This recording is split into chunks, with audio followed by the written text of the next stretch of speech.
Il y a une question à laquelle on a tous eu droit quand on était enfant, et cette question c'est « Tu veux faire quoi plus tard ?» Sauf que pour certains d'entre nous, devoir répondre à cette question, ça fait un peu le même effet que de se retrouver devant un buffet à volonté, à devoir choisir quoi mettre dans l'assiette, alors que tout nous fait envie. Je veux tout. Je veux absolument tout. Ce type d'individu s'appelle des multipotentiels, et c'est le sujet du livre d'Emile Wapnick, How to be Everything.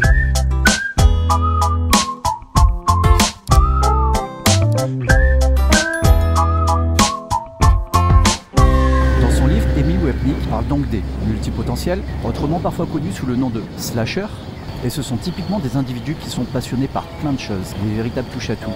Je me rappelle il y a quelques années de ça, quand je passais des entretiens d'embauche, quand le recruteur regardait mon CV et qu'il voyait que je changeais de boulot quasiment tous les 2 ans, il me disait souvent que j'ai un profil atypique. J'ai même parfois entendu des mots comme instable ou indécis. C'est vrai que dans l'ancien mode de société, le parcours normal, c'était de faire un choix dans ses études, dans sa profession, de rentrer dans une boîte, de faire carrière, de progresser et au final se limiter à un seul domaine d'activité.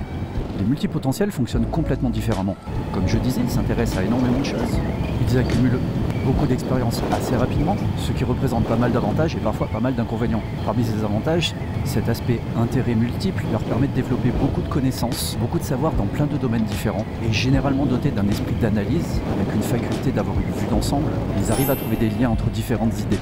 C'est pourquoi généralement, quel que soit le sujet dans lequel ils se lancent, ils sont jamais vraiment totalement débutants parce que de l'expérience acquise dans un domaine leur sert généralement assez souvent dans un autre domaine. Parmi les inconvénients, le point qui revient le plus souvent, c'est la lassitude, l'ennui. Ce sont généralement des personnes qui font très rapidement le tour d'un sujet et du coup ils ont le besoin de très rapidement passer à autre chose. C'est généralement dans ce type de profil que l'on voit le plus souvent ce qu'on appelle le syndrome de l'imposteur. Vous savez, j'en avais déjà parlé dans une précédente vidéo. Pour être un proche des fondateurs d'une communauté de multipotentiels, Stéphanie et Julien de Cameo, que je salue au passage, et dont je vous recommande le livre si tu te retrouves également dans ce genre de profil, j'ai eu l'occasion d'en rencontrer plein, de discuter avec eux, et bien souvent, au début du moins, ce profil multipotentiel est souvent une sorte de source de frustration, voire un certain mal-être, parce qu'on découle en fait derrière un problème d'identité. Dans son livre, Emile Wapnick met en avant 3 points clés. Tout d'abord, l'argent. L'argent, assez souvent, est une source d'inquiétude. Comment faire pour remplir le compte tous les mois, en gros. Parce que quand on a plein de centres d'intérêt, parfois lucratifs, mais parfois non, il n'est pas évident d'arriver à trouver un équilibre entre notre satisfaction et nos besoins vitaux, en quelque sorte. Il y a toutefois une approche intéressante à avoir, c'est de considérer l'argent non pas comme un objectif, mais comme un moyen. L'argent est un outil, tout simplement. Le deuxième point important à noter, c'est le sens. Et là, pour ça, je vous renvoie à ma vidéo. Commencer par le pourquoi. Un multipotentiel, généralement, s'investit dans un domaine, dans une activité, dans une passion, dans un métier, pourquoi pas, principalement dans une quête de sens. Ça doit avoir un intérêt pour l'aider à s'épanouir, pour satisfaire ses besoins de recherche, de créativité. Et le troisième point, donc qui est au cœur de ce type de profil, c'est la variété. La difficulté est d'arriver à trouver en fait un équilibre entre trop ou pas assez d'activité. Pas assez d'activité, c'est l'ennui assuré. Trop d'activité, ça peut mener au burn-out. L'idéal étant de trouver une activité multidisciplinaire, voire même interdisciplinaire. Et pour arriver à s'identifier, Emile Wapnick nous présente 4 profils, ou disons plutôt 4 modèles. Le premier modèle, c'est le modèle de groupe. C'est typiquement ce que j'ai mis en place dans le cadre d'Adopte un motard. Là, vous êtes en train de regarder une vidéo, mais en fait derrière, c'est une multitude de sujets qui s'imbriquent les uns les autres, qui permettent de développer ce projet. Par exemple, ça m'a permis de développer des compétences pour tout ce qui est vidéo, de travailler avec des monteurs, donc du travail en équipe, de la gestion de projet, développer des capacités de travail collaboratif, travailler également dans tout ce qui est SEO, marketing, de travailler donc le son, l'image, les réseaux sociaux, bref, des tonnes d'activités. L'intérêt d'avoir donc des projets de groupe permet d'offrir un panel d'activités entre lesquelles on peut passer des unes aux autres. Le deuxième profil, c'est ce qu'on appelle communément les slashers. Slashers, ça vient, vous savez, de la barre oblique, le slash, qu'on retrouve généralement dans les signatures justement de ces fameux multipotentiels.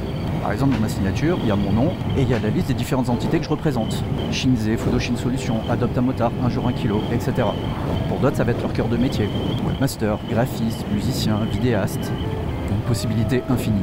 Le troisième modèle, ce qu'on appelle le modèle Einstein. Le principe du modèle Einstein, c'est d'arriver à trouver un métier qui soit suffisamment lucratif pour répondre aux besoins du quotidien, mais qui permette de laisser suffisamment de temps libre pour s'adonner à toutes ses autres activités.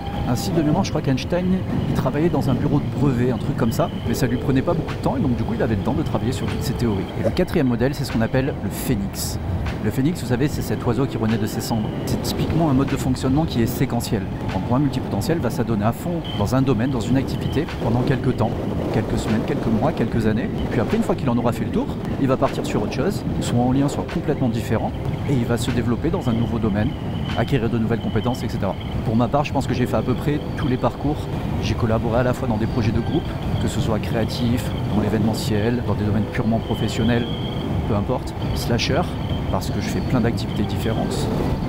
Le modèle Einstein également, puisque j'ai la chance d'avoir une activité qui me permet de répondre à mes besoins, de financer ma vie autant que mes projets, sans me prendre beaucoup de temps. Et ça d'ailleurs, je t'en parlerai en te présentant le livre « Travailler 2 heures par jour ». Et donc le modèle Phoenix, il suffit de voir mon CV, hein. Tous les 2 ans je change de boîte. Du coup, si toi aussi tu es multipotentiel, si j'avais un seul conseil à te donner, fais ce qui te fait vibrer. Ne te focalise pas sur les difficultés potentielles que tu pourrais rencontrer. Et comme disait mon pote Japs, un problème vient toujours avec un wagon de solutions. Et si tu ne vois pas de solution, c'est que tu as anticipé le problème.